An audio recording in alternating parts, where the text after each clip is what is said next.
So for the bench press, I had the client lie in a supine position in the 5-point body contact position, which includes his head, his shoulders, his butt, and both of his feet.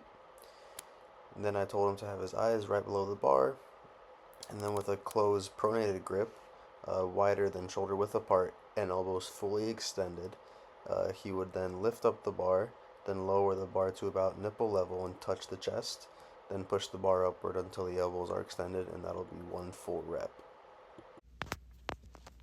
For the 1 rep max of a bench press, you would need to make sure to have a barbell, weights, and safety locks as well. You would need one spotter and a recorder, the spotter standing behind the athlete as a bench with alternating grips and their hands right under the bar. If the athlete has not done a 1 rep max of a bench press, you would instruct them on the proper bench press techniques like the 5 points of contacts. And for procedure wise, we would start off with the spotter stands behind the athlete, and you would begin with warm-up sets of 5 to 10 reps at a light to moderate load, and then you would complete 2 or more warm-up sets of 2 to 5 reps at a heavier load, depending on how well the athlete feels warmed up. You want to make sure the athlete attempts a 1 rep max within 3 to 5 total efforts after the warm-up to minimize fatigue. In order to cue the 1 rep max squat, make sure the client is positioned under the bar with the bar on their upper traps or rear delts and grip firmly. Take a deep breath, make sure the client braces their core and unracks. Take 2 small steps back and a third just to adjust their feet, shoulder width apart with their toes slightly facing out. Take a big breath in, brace hard, and control the descent, keeping their hips back and their knees tracking over their toes with their chest up.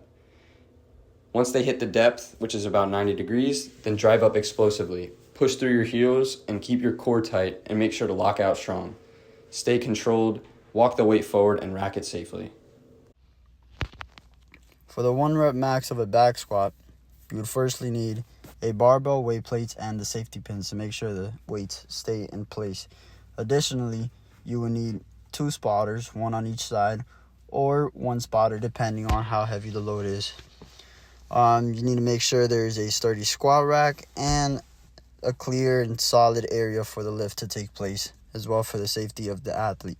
Procedure-wise, you would instruct the athlete on proper squat technique, assuming they haven't done a squat before or a 1 rep max of a squat before, and then move into the warm-up sets, which would begin with a 5 to 10 reps at a light to moderate load, and then at least 2 heavier warm-up sets of 2 to 5 reps before the 1 rep max attempt. You want to make sure to not do more than 2 or at least more than 3 reps sets to avoid fatigue in the lift.